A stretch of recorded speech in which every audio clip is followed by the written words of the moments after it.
dos mitos assim que permeiam o imaginário das pessoas no que diz respeito ao parto normal, é essa ideia de que o parto normal vai causar algum tipo de dano, ou estragar a vagina, ou deixar a vagina menos apropriada para um sexo, muito voltada para o prazer do parceiro ou homem, né? No sentido assim, essa coisa da vagina ficar mais larga.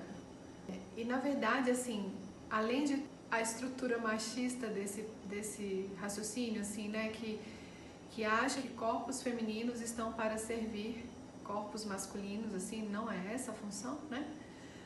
Que reduz o sexo de novo à penetração. Tem algumas questões, e já existem estudos científicos, por exemplo, que falam que não é em si a via de parto que determina disfunções do assoalho pélvico. Então, por exemplo, a bexiga baixa ou disfunções do períneo. Mas assim como ao longo do tempo a nossa pele fica mais flácida, perde colágeno, a musculatura se enfraquece, isso acontece no períneo.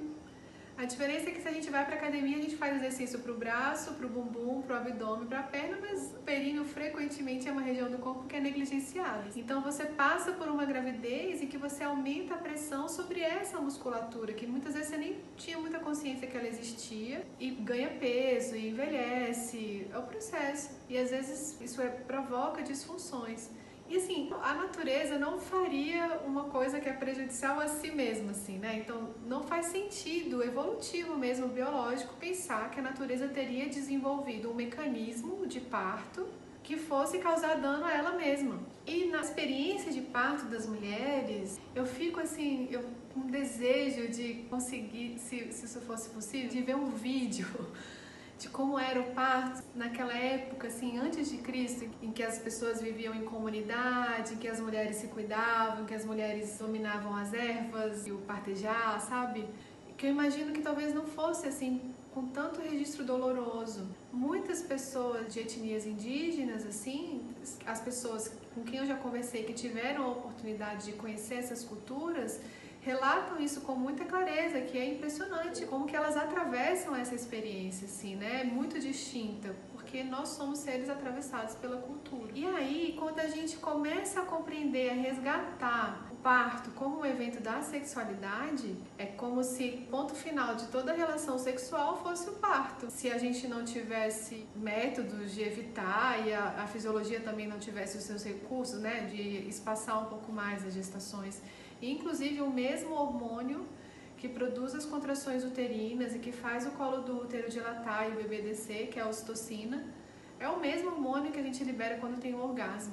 É o mesmo hormônio que a gente libera quando abraça alguém apertado e gostoso, quando se emociona e fica arrepiada. É o hormônio do vínculo, sabe? Daquele amor, assim, que uma mulher no pós-parto, quando está vendo sua cria ali pela primeira vez, aquele olho no olho tem o maior pico de ocitocina da sua vida e faz aquele imprinting que a gente chama.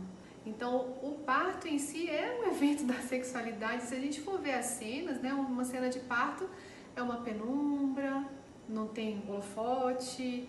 Em geral, idealmente, tem pessoas da sua confiança, com quem você se sente à vontade. A mulher está despida, não só da roupa, mas também de travas, desses filtros muito racionais e conscientes. E tem vocalizações e gemidos e secreções ali que saem pela vagina. Então guarda uma semelhança muito incrível. E, voltando aqui para a vulva, o clitóris é estimulado, assim, né?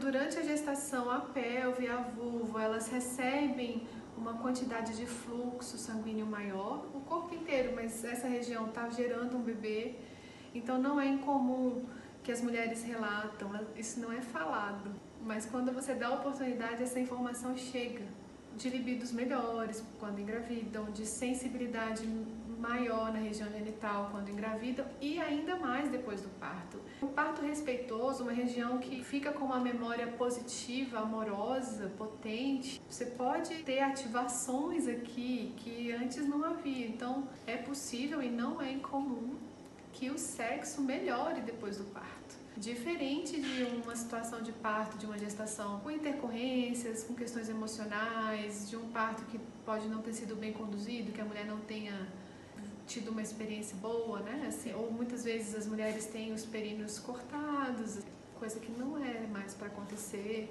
Enfim, aí isso sim, o corte, por exemplo, pode provocar mais disfunções no assoalho pélvico, no períneo. Mas é isso, assim, não é incomum, gente, esse relato chegar das mulheres. Nossa, melhorou muito a sensação de prazer na relação sexual depois do parto. Não é incomum de jeito nenhum. Inclusive, há um documentário francês famoso, né, que chama Parto Orgástico, que trata de mulheres que têm orgasmos, sensações orgásmicas no momento de dar à luz. Pode acreditar.